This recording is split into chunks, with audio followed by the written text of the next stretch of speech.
Ігор Гіркін – популярний блогер, публіцист, політичний оглядач та військовий експерт. Відомий своїми критичними висловлюваннями на адресу військово-політичного керівництва Росії, керівник російської опозиції, колишній офіцер. Якщо в цьому описі Гіркіна ви почули щось не те, вітаю! Ви не проспали останні 9 років, тому що правильно про Гіркіна казати ось так. Ігор Гіркін – це російський терорист та військовий злочинець, винний у війні на сході України та загибелі сотень людей. Але якщо ж для вас і перший опис був норм, тому що ви його знаєте лише за прикольними відосиками, де він нюніє про те, що російська спеціальна воєнна операція провалилася, це відео спеціально для вас.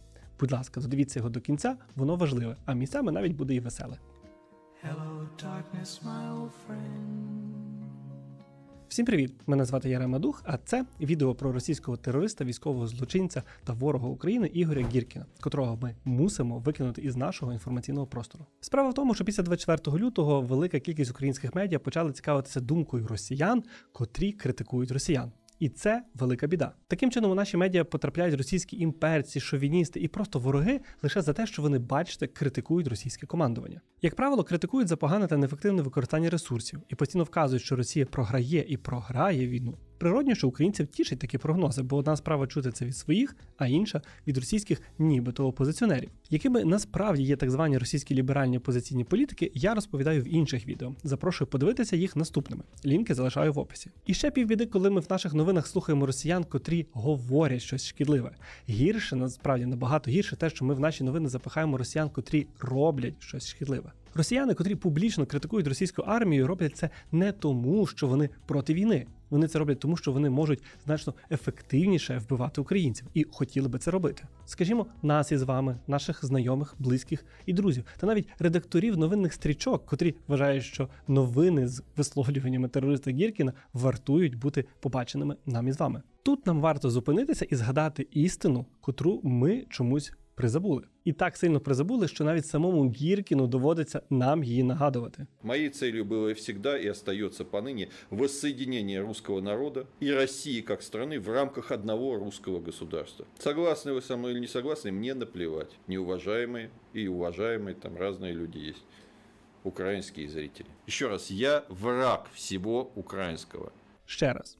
Ігор Гіркін – ворог України. Він критикує російську владу не за те, що вони розпочали війну, а за те, що вони роблять це все дуже неефективно. Його ціль – не зупинити війну, а перемогти і окупувати всю Україну. А яка ціль у тих, хто за ним стоїть? Про це ми поговоримо далі. Але якщо у вас зовсім немає часу дивитися і ви дуже хочете прямо зараз дізнатися, то ось для вас тайм-код для того, щоб перескочити на підсумки. Ми дуже мало знаємо про біографію Гіркіна. А те, що знаємо, ймовірно, легенда створена російськими спецслужбами. Кажуть, що він народився в сім'ї військового, вчився на історика і з дитинства захопився російським білим рухом. Хто не знає, то російський білий рух нічого спільного з расизмом не має, лише з ідіотизмом.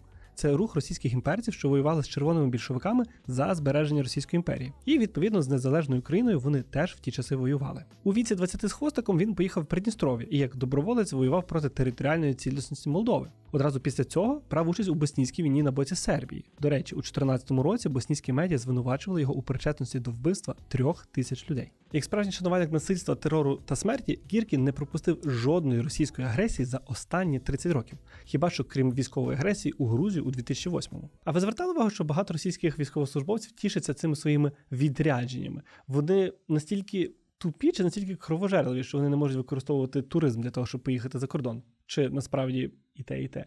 Гіркін служив у Збройних силах Російської Федерації, працював розвідником у Першій російсько-чеченській війні та спецпризначенцем у Другій російсько-чеченській війні. У перервах між цим придушував повстання в Дагестані. Згідно з розслідуванням правозахисників, він був причетний до викрадення людей, які досі вважаються зниклими безвісти. Вважається, що російське ФБ завербувало Гіркіна у 1995 році. Кажуть, що він проходив як член екстремістської монархістської групи. Його взяли в роботу, і в Чечні він проходив певні випробування. Моє улюблене кажуть, що його серед інших кандидатів виділяло вміння писати правильно і без орфографічних помилок. Ну, це нам багато чого говорить про рівень людей в ФСБ. Офіційно, знову ж таки, якщо ми допускаємо, що ми можемо вірити будь-чому, що виходить від офіційних державних органів Російської Федерації. Так от, офіційно нам кажуть, що до 2013 року він працював в ФСБ і тоді вийшов на пенсію у чині полковника. Чим він насправді займався 15 років у спецслужбі, нам невідомо. Кажуть, що служив в управлінні боротьби з міжнародним тероризмом. І чому звільнився, невідомо. Ну і зрештою, чи звільнився він взагалі?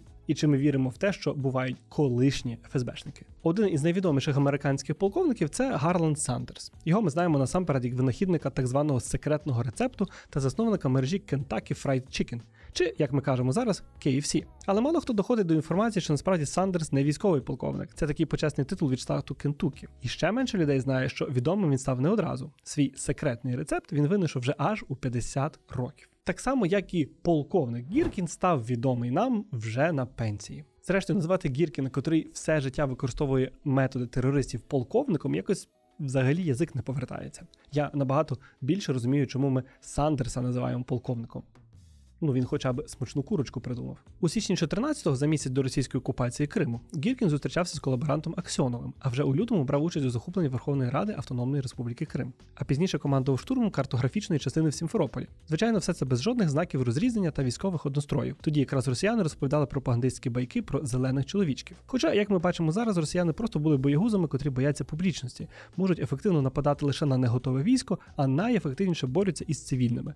Бажано, щоб вони взагалі спали в цей час. Спусковий гачок війни все-таки натиснув я. Якби наш загін не перейшов кордон, в результаті все б скінчилося. Як у Харкові, як в Одесі. А так, маховик війни, яка до сих пір триває, запустив наш загін. Саме так описував свою роль у російському вторгненні громадянин РФ та полковник ФСБ Ігор Стрілков ще у 2014 році. Так, тоді він всім казав, що його прізвище Стрілков. І хоч його вчинки і біографія вказують, що він досить таки божевільна людина, але зовсім не дурна. Для маскування своїх злочинів та уникнення відповідальності деякий час Гіркін всім усюди казав, що він Ігор Стрілков. Я тут подумав пожартувати на тему, що він стріляв цигарки, звідти у нього такий псевдонім, але він такий огидний, що я навіть жартувати про нього не хочу. Хіба у вас є якийсь варіант, то напишіть там в коментарях, будь ласка. Гачок Гіркін таки спустив. І не раз. Навесні 14-го Росія планувала збурити українські області півдня та сходу і підняти їх на повстання. Вдалося їм відверто погано. Проросійські мітинги збирали дуже мало людей, складались наполовину з агентури, а наполовину з близьких божевільних. Місцеві колаборанти із завданням не впорались і рятувати ситуацію відправили Гіркіна та його бандитів. 12 квітня 14-го року група Гіркіна зайняла Слов'янськ. Це був перший випадок, коли озброєні люди в балаклавах захопили велике українське місто. Звідси можемо рахувати активну фазу російсько-української війни. Гіркін командував обороною захопленого Слов'янська від Збройних сил України. Під натиском наших військових терористичне групування було змушене залишити Слов'янськ і втікати. ЗСУ встановили державний прапор над містом. А в наступні дні звільнили Краматорськ, Артемівськ, Дружківку і Костянтинівку. Протягом окупації Слов'янська терорист Гіркін Стрілков займався тим, що виходить найкраще у російського окупанта – терором цивільного населення. Ми знаємо факти вбивства українських громадських діячів, журналістів, захоплення заручників і переслідування просто за те, що розмовляли українською мовою. Як любитель відродити російську монархію, Гіркін приміряв на себе різні вигадані титули та посади.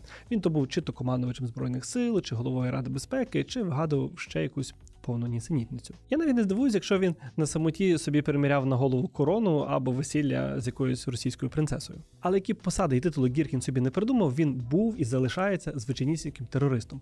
А у липні 2014 року він ще й став всесвітньо відомим. 17 липня 2014 року Збройні сили Російської Федерації знищили цивільний пасажирський літак Boeing 777, що виконував регулярний рейс MH17. Тоді загинуло 298 осіб, усі пасажири та екіпаж. Терорист Гіркін поводився як терорист, спершу радіючи збиттю літака. Але коли виявилось, що вони збили не український літак, почав замітати сліди та видаляти усі повідомлення. Але це ж інтернет, звідси нічого не видалиш. У серпні 2014 року його звільнили з усіх посад і відправили назад до Росії. І ні, не за збиття цивільного літака, а за надмірну активність і безкомпромісність. Виглядало, що імперські ідеї і ненависть до України в ньому були навіть більші, ніж відданість Кремлю. З тих часів Гіркін займався блогерством і написанням маніфестів різних міських божевільних. Разочок навіть сходив на дебати з Навальним, де вони ввічливо і дуже красиво полемізували. Адже, як ми знаємо, саме ввічлива полеміка – це найкращий спосіб комунікації з військовим злочинцем, котрий навіть сам зізнався у своїх злочинах. Ще один епізод, який оминули творці оскароносної документалки про Навального. Окремо слід зазначити, що великий крок до нормалізації сприйняття Гіркіна в українському суспільстві зробив Дмитро Гордон, котрий взяв у нього інтерв'ю у 2020 році. Хоча не знаю, чи ми можемо на це казати інтерв'ю, тому що там відос на 3 години 40 хвилин. Після публікації інтерв'ю Гордон сказав, що це насправді була спільна операція під прикриттям. Спільна операція Гордона, ГУРу та Генпрокуратури. І він таким чином начебто здійснив допит.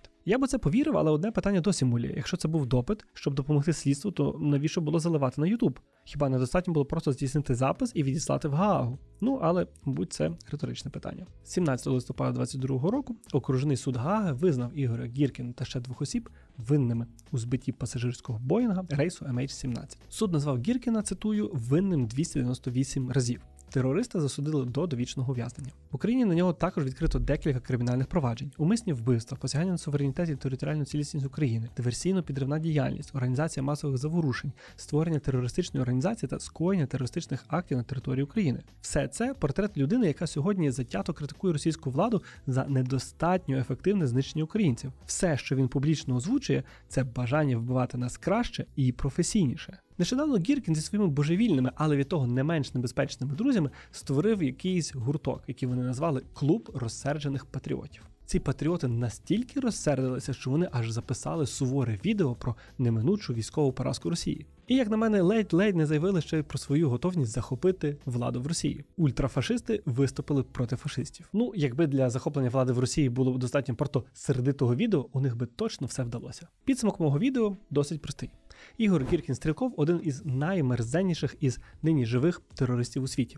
Мій наголос на словах нині живих. Гіркін з молодості бере участь у загарбницьких війнах Росії, тероризує місцеве населення та порушує суверенітет незалежних держав. Гіркін – кадровий офіцер спецслужби, завдання якої – знищення нашої держави. Він незаконно перетнув кордон України в 14-му, командував захопленням наших територій, вбивав і катував українців, а також є винним у збитті рейсу MH17, одному з найбільших терактів 21-го століття. Навіть якщо заплющити очі і уявити, що вся ця його риторика – це не є проєктом спецслужб, то перед нами без перебільшення ще божевільніший ворог, ніж ті, хто зараз керують російською армією. Так, зараз він говорить те, що хочуть почути українці, що Росія програє в війні, її армія нікчемна, командування ідіоти, Україна ось-ось візьме Крим, а в Росії буде революція. Арестович, перелогінься вже, Також Гіркін затято критикує своїх же і навіть не боїться називати прізвища: Пригожина, Медведєва, Кадирова, Герасимова, Шойгу і навіть самого Путіна.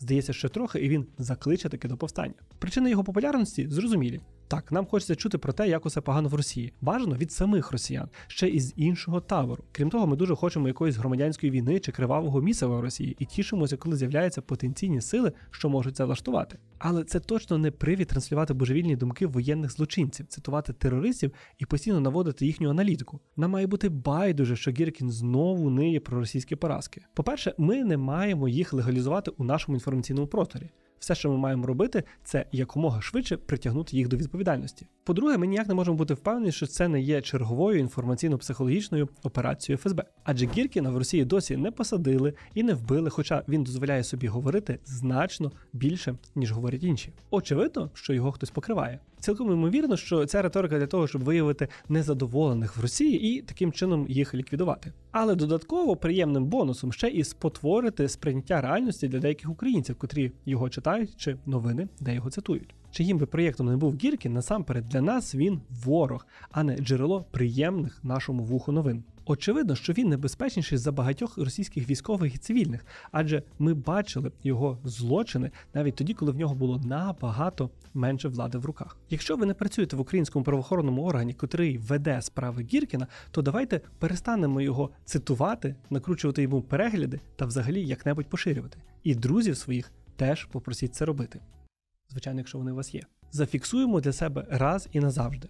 Місце Ігоря Гіркіна в тюрмі, а не серед ньюзмейкерів. На цьому у мене все. Дякую всім, хто дивився відео до цього моменту. Дякую усім, хто підтримує виходи цього відео. Імена цих прекрасних людей ви зараз бачите на екрані. І доєднатися до них теж дуже легко. Всі деталі, інструкції та лінки ви знайдете в описі до відео. Запрошую вас клікати та приєднуватися. Якщо вам подобається це відео, закликаю вас підтримати збір від «Повернись живим». Усі деталі ви зараз теж бачите на екрані, або знайдете тут от внизу в описі. Ви можете задонатити на мою банку, я потім передам, або напряму на «Повернись живим». Чому в мене окрема банка? Тому що я просто хочу бачити, що вам подобається те, що я роблю, і ви готові за це таким чином подякувати. Хоча в кінцевому підсумку це все одно наша подяка Збройним силам України. Якщо ви хочете більше розумного контенту від мене, зверніть увагу на відео, котрі ви зараз бачите в себе на екрані. Бережіть себе, бережіть своїх рідних, захищайте Україну та будьте здоровими.